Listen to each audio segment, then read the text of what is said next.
Are we on there? Good morning, good afternoon, good evening, and good night. Welcome to the Fly With Us podcast. This podcast is bringing the art of conversation, self-care, mental health care and protection, life lessons, love lessons, and everything in between.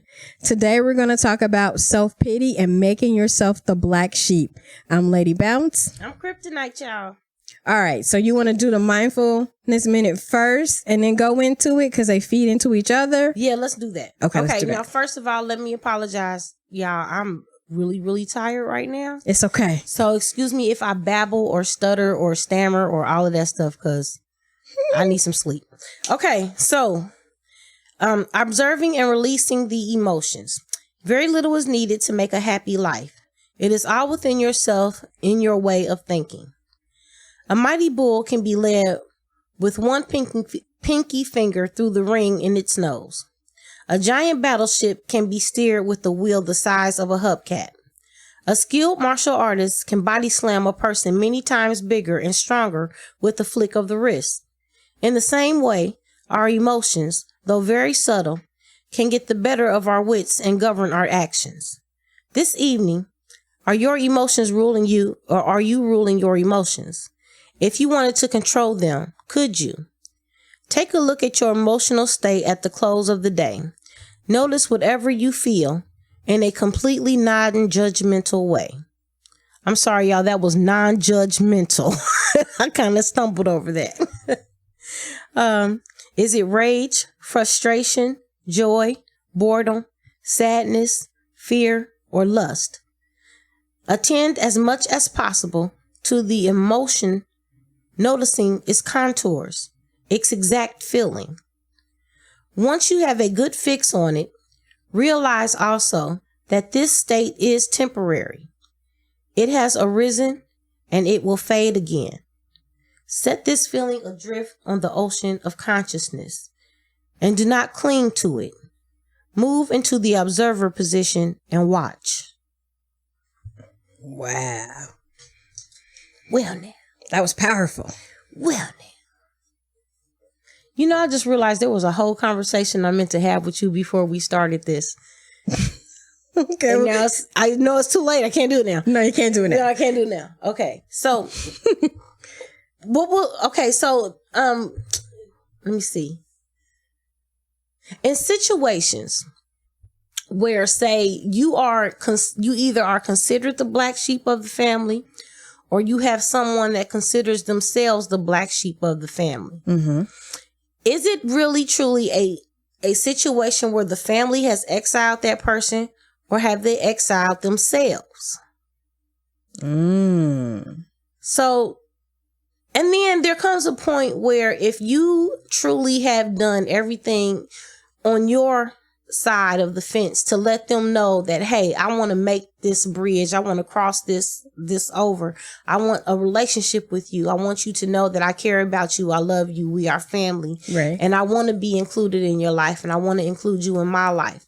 And if that person still is just combative, they just fight against it for whatever reason. Their thoughts are, oh, you don't really care. You don't really mean it. It's always the same, blah, blah, blah.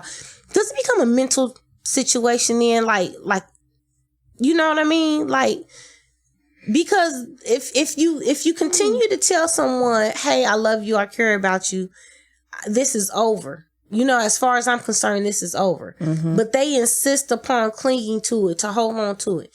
Like, to what end, for what reason? That you're not getting the attention that you're seeking.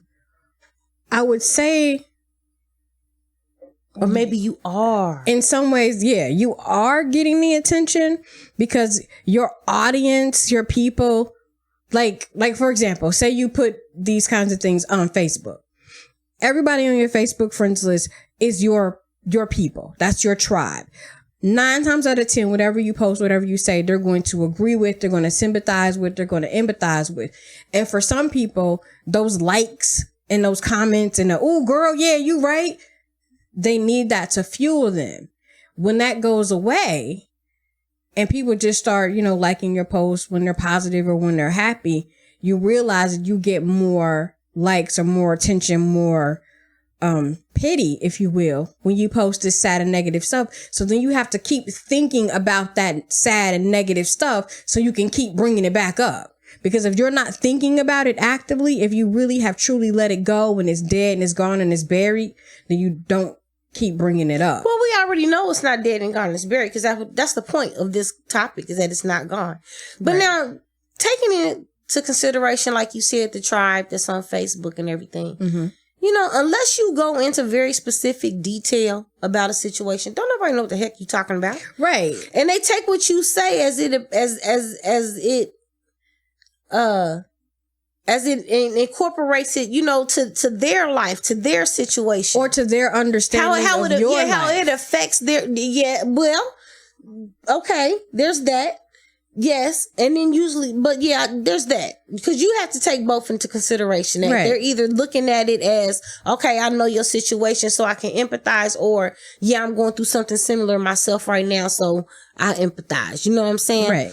So yeah, but let's take Facebook out of the equation. We're not even talking about Facebook. Well, no, yeah, I just said Facebook just for the No, I acknowledgement understand. purposes. But yeah, Well, for the acknowledgement purposes, right, I do. because you want okay, I somebody understand. and if you feel like, And then you feel like you're not getting that from your Right. family, and that's who you supposedly really want it from. There you But go. that's just, but if I have feelings, and good, bad, or indifferent, they're my feelings, and I don't feel like this person, family or not, is acknowledging my feelings, then I'm gonna keep saying it until somebody acknowledges how I feel. yeah, but you're wrong. And there's the other piece to it though. When I'm in my feelings, as people often say, and everything is negative, it's all bad, it's all bad, it's all bad. That's how I feel. I'm owning my feelings, good, bad, or indifferent. These are my feelings. Now, when other people look at me, like my husband and my friends, and they go, if you don't quit tripping, you know, if you don't get out your feelings, you know, and that kind of thing. But until somebody, you know, I guess it's one of the things, until you hear what it is that you want to hear, then you stay stuck in that place.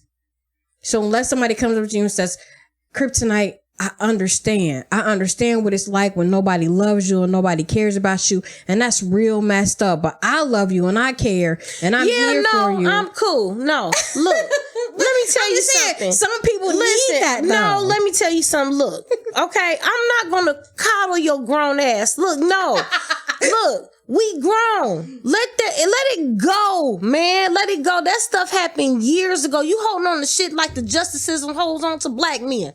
Let it go, man. But how do I let it go? Nobody showed me. People listen, have told me how to let it go. I'm gonna tell you how you let it. I'm gonna tell you how you let it go. Okay. When the person sitting across from you is saying to you, despite what you think, I love you. Right. What you're talking about, what you're saying is wrong. What you're saying, the reason I don't like you, the reason I don't care about you is this, this, and this.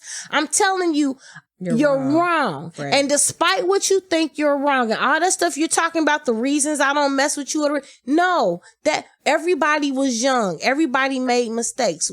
We are sitting in a different stage right now. I'm sitting across from you saying to you, I don't care about any of that. I love you and I want you in my life. I want you to be part of my life. I know, right? But if I'm saying this to you, then why are you still holding on to and quoting to me things repeatedly, the same thing over and over? I just told you don't nobody care. I just told you that's irrelevant. I just told you I don't care about that. I just told you that means nothing right now. I just told you that was over there, right? We left it on that side of the room. When we sat down in this chair, we left it up there because we sat down to do something different. Right. So what are you doing? Now I'm starting to question your mental. You know, I mean, seriously. And some people, you know, in anything that you do, there's a payoff. So I guess the thing that only that person can answer is, what is your payoff for staying stuck in these feelings? Miserable. Your whole everything you do, right? But why miserable? Why do you want to be miserable? Exactly. Yeah. Why would you not want the what you say you crave, the family and especially when somebody is trying to give this to you? Right. You know what I'm saying? Just What Right. more are you? I'm not. They're like, we I'm share not bringing blood. I'm not giving you my arm. You don't really right. need I'm not it. bringing chips to your pity party. I'm not bringing the chips. And I'm not going to choose. Like, I'm not going to choose one over the other. Like, you can't make me choose. Right. What are you talking about? Oh, you mean like choose like if I see myself as the black sheep and everybody else is living, loving, and happiness, I'm gonna say you chose that person over me because I'm over here hurt. Okay, I see what you're saying. Okay, yeah, that is like why would? Because that's like trying to choose between your children. Like what? No, it's not. Well, I mean, look, but I'm just saying, like, you're trying to choose one side over the other. Now, because to an extent, there's another part of that, because there's come a time where you can choose. The question is, why are you making me choose? Because I don't want to choose. It's not a choice that I want to make. Right. My choice is to have you in my life. Right. But because you're acting the way that you're acting, and you're being resistant. Right. You're alienating yourself. Right. You're doing this to your. Then now you're making me choose to just do you that way. Right. What I can't do anymore. I'm not going to stress over the situation. And then when you do me that way, I'm going to be sad because you did me that way, but you did me that way because I asked for it. You know what I mean? In a way. Well, yeah. Like, I'm not going to continue to try and make you fit. No, look, the mere fact that I called you should be enough. Right. Especially when, you know the things that you do, you know how the conversations that we have. Right. So the fact that I called you should let you know. Come on now. Right. Let this go. But I mean, hey. But if I keep, like you said, though, if I keep building the bridge and you keep lighting the match, then at some point I'm going to stop trying to build that bridge. Yeah. Or it's going to be, longer and longer and further in between. And we might be old and gray. You know what I'm saying? And one thing I always live by, our family of course is not perfect by far. No one's is. Nobody's is. But I always say family first, family over everything. At the end of the day, when all of this other stuff goes away, all you got is family. Well, and then so many people lose sight of it. But see, it's not even, so many people lose sight of that. And they feel like a sense of entitlement. Like, I know of quite a few people that really do have a sense of entitlement that they should be some type of priority in everybody else's life. Oh, no. You know what I'm saying? Like, the people, like if you know me and you know that I'm in trouble, then you should help me because you know me, because you love me and you care for me, so you should help, which anybody should. Right. But there are limitations, because sometimes, especially when you self-sabotage. I was going to say. Yeah, there comes a time where you have to just be like, I don't want to keep doing this with you. Yeah. You've got to get off the crazy train or out of the rat race, whatever you want to call it. Like, you keep doing stuff. Yourself. Like, you keep doing yourself in. Like, it's not even mild. Each situation gets worse and worse. Every time you do yourself royal. And that is so crazy, because if you look at the average person, preservation is usually at everything. You know what I mean? And that's why, you have the term selfish, because you all about yourself. So if it comes to a thing, if we believe that about humans, that you're always about yourself, then why do you put yourself in situations where you have to be rescued? Because they are always about themselves. Now, you have no people that's always, it be different levels to it. Like, some people emotionally, yes, they are just, they are all about themselves. You know what I'm saying? Mm-hmm. Whatever it is that I want to make this work. I'm going, take for instance, women that are in relationships that with men that they know they should not be in a relationship with, but they're going to make this work because this is what they chose. So this is what they're going to make it work. But you had every reason not to do it before you got in as deep as you got. You had every freaking red flag. Everything you needed to know about that man, you really truly knew about that man, but you refused to acknowledge it because you were so hell bent and you were so determined to make this man be what you wanted him to be, what you had built him up to be in your mind. Right. How many of us I mean, yeah, as soon as you started talking, I immediately got in my head the vision of like at least 4 of my friends who have those exact situations, and I'm going, sus. What You did this already, Right, and it turned out so bad. Yeah, like what was your first clue that you should have stopped? And then you fast forward 10 years, 15 years, 20 years, and you're stuck. Girl, So 15, you can't 10, just you can't just walk away because now you're stuck. So you got to make the best of what you have because now you're stuck. But before you got in it or before you got stuck, you had all of these things that told you run. And you didn't run.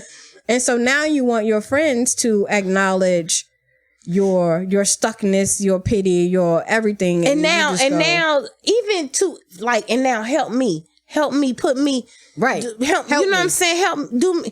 Give me some advice. Tell me what to do. No, like, it's not. That's not even an issue. Advice is not part of the equation. No, these people do not take advice because if these people took advice, you being the good friend that you are, have given some real life advice, have given some hard facts, and have said, "Look, look, sis, this ain't it. Right, chill. Right, this ain't it." Sis, try again. Matter of fact, why don't you wait a while before you try again? Wait a while. How about that? And then try again. But no, these people they only hear that voice that's in their head that says you can do it, do this. They don't hear nothing else. No matter how good the advice, they will just, it's what I want when I want it. And then if I get in trouble, then I need you to help me get out of it. So then in dealing with our black sheep, it's the same situation. That's my point. And no matter, what you say, if I believe it and I perceive it this way, nothing you can take and convince me otherwise. Yeah. If I look in the mirror every day and I go, Beyonce ain't got nothing on me. She tried it. Yeah, she got that old camel looking dude with all the money. But best believe, if I walk by, Jay-Z's coming this way. But then my friends be like, lady bounce. Let me holler at you right quick, bounce. Some things we need to work out. I'm not going to hear what you're saying because in my mind, I'm like, the only thing she got over me is that her daddy put her on Star Search real early. I could have did that. Girl, look, that is... I'm just saying. I mean, I understand, but that is a scenario. Okay? But I feel you though. You couldn't have put it no better. But if I have convinced myself of this, then there's nothing you can say. There's nothing anybody can say to convince me otherwise. I know people that's like, and I think it depends on what, I don't know what the situation is, but if you're emotional, then it really doesn't matter. Because if you hell bent on revenge, then you just gosh, there's that. And revenge for no reason. Yeah, not that, and then if you just hell bent on just being the black sheep, you just hell bent that just don't nobody just. This is my role cares. Now. This is my role, and I'm going to wallow in it because it's what I do. It's like you gotta be kidding me, man! Like, come on.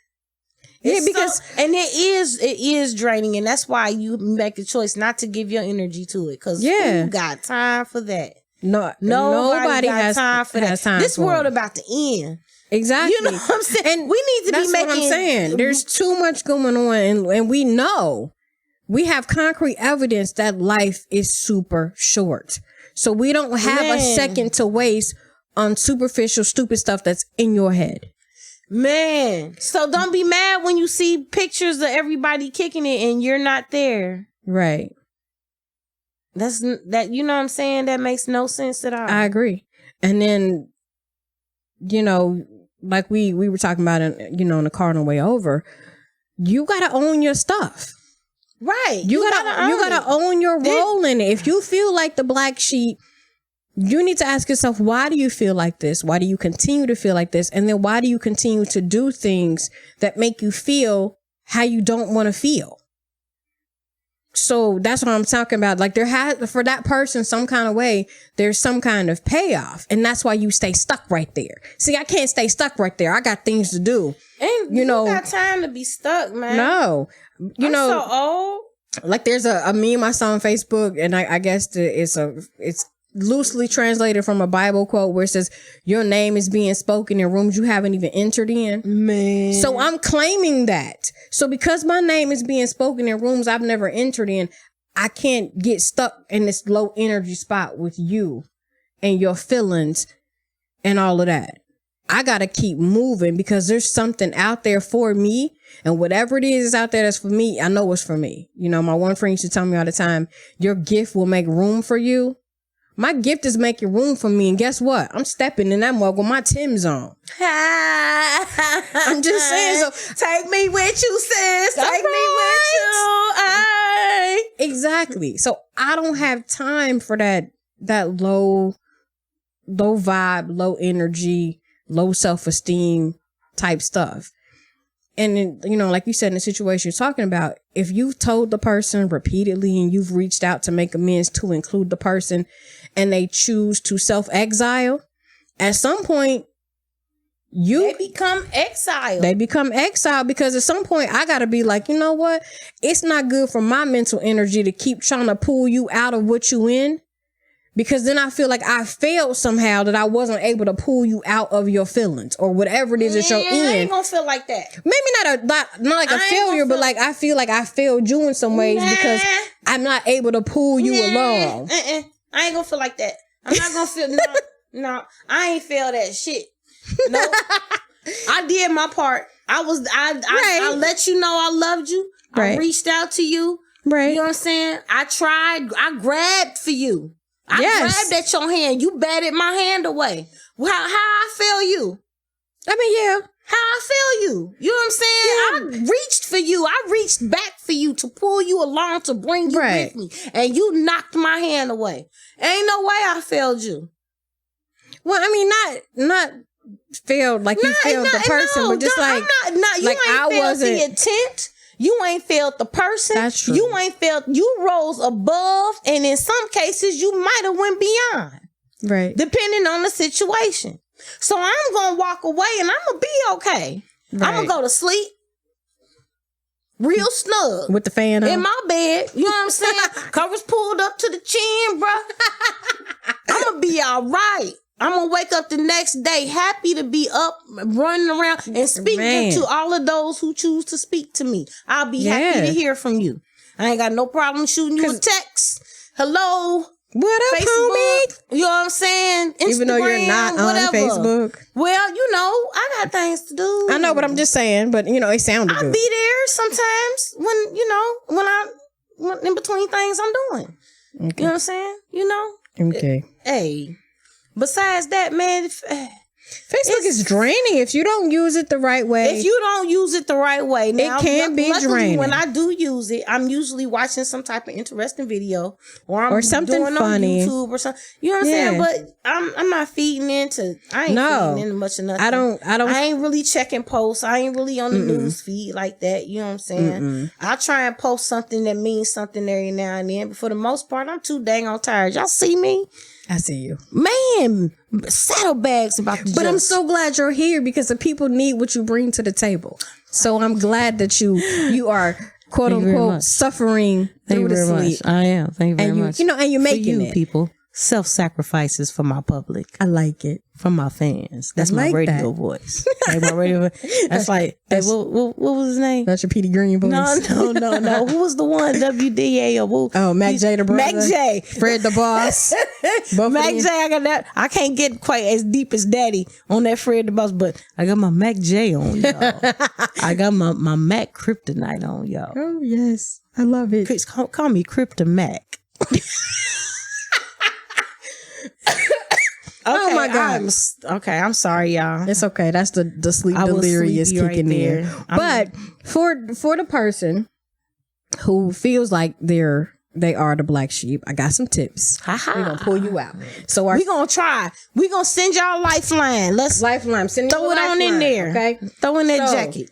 If you need help to recognize it and to pull yourself out, 11 signs that you chronically self-pity. Self-pity is our worst enemy. And if we yield to it, we can never do anything wise in this world. Boom. Helen Keller. Blind and deaf with the wisdom, though. All right. So number 1, you find it hard to laugh at life and at yourself.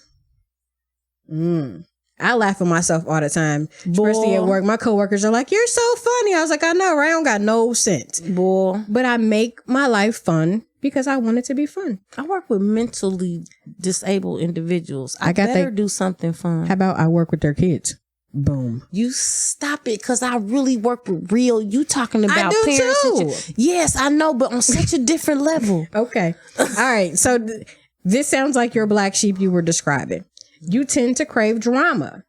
You have a melodramatic streak, and everything stems from extreme types of thinking. It's all or nothing. It's black or white type of mindset. Number 3, you tend to crave for sympathy. Self-pity is addictive because it gives us momentary pleasure of being supported, cared for, and emotionally pampered. This is dangerous, highly maladaptive behaviors and ways of developing emotional bonds and connections with other people. Because what you're in turn doing is draining the person that's trying to help you and pull you out. You are draining them as well. Number 4, you tend to be an individualist. Self-pity is the most effective way of keeping yourself separate and independent from your family, friends, and those around you who genuinely want to love you. Here's a big one. You tend to be a past-oriented person. Some people live in the present. Ding, ding, ding, ding, ding. Others live in the future. We've got a winner. While many others still live in the past. Self-pity is inextricably linked to past-focused mindsets that dwell on past events, hurts, and sadness. Ding, ding, ding. Number 6. Dang, there's more. You seem to have low self-esteem. People with low self-esteem tend to crave the acceptance and affections of other people as a way of feeling better about themselves. Boom. You have a melancholic temperament. Melancholic temperament in particular is given to bouts of brooding and deep introspecting, which can serve as a perfect breeding ground for self-pity. That's that living in the past and dwelling on and constantly thinking about it. So you always bring it up because it's always in your mind. Let it go. Deep down, you don't believe you are worthy of love. This stems from low self-esteem and creates a cycle of self-destructive behavior. Self-pity is one of the greatest tools for the self-destructive person. It creates self-fulfilling prophecies and alienates all the people you love and admire. Boom. You have an unhealthy habit of being self-absorbed. Quite simply, the more self-absorbed you are, the more likely you are to fall into the trap of self-pity. You have a strong fighting instinct. This can be a good thing or a bad thing, depending on what you choose to fight and fight with. When you use it in a negative sense, the fighting instinct is used to battle against life, to fight against the tide and positivity, and to fight against accepting reality. Boom. Last one. You subconsciously feel guilty. Ding, ding, ding, winner, winner, chicken dinner. Oftentimes, self-pity is an unconscious way of avoiding taking responsibility for personal actions or decisions made in the past. When we find it too difficult to accept the wrong that we've committed, sometimes we tend to hide from it by making ourselves the victim rather than other people. And in this case, self-pity is the perfect cowardly self-defense mechanism. Wow. Boom. So, if you have discovered that you struggle with this issue, be kind to yourself. Understand that self-pity is a maladaptive coping mechanism, but one that you can remove from your life with time, persistence, patience, and love. Boom. Well, that was a whole lot of on point statements. I would there. definitely have to say so. Those fit the situation. They do indeed. And the best way to combat being the black sheep and having self-pity is to fly and first love yourself. Take care of yourself. That's right. Because you struggle for a minute to how you can tie it up. You was trying to get it in there. I got it though. I got it. You did. This is what I do. I'm a professional. You came up with something real quick. I see you. You saw the wheels moving. On your toes. Right. On your toes. I feel you. I ain't mad at you. That's what's up. I was too sleepy to consider It's anything. okay. I got was you. looking at the pad like, oh my God. It's all right. So if you find yourself having self-pity, self-doubts, or making yourself the black sheep, practice some self-love. And the pity goes away. Aware of what you're doing. Yes. Accept responsibility and make a positive change. I like it. You can find us on SoundCloud, YouTube, Facebook, Instagram, and Twitter. And you can email us at flywithusla@gmail.com. Tell us who is the black sheep in your family or your circle of friends, and we're going to give you tips to help you pull them out. I'm Lady Bounce. I'm Kryptonite, y'all. And we out.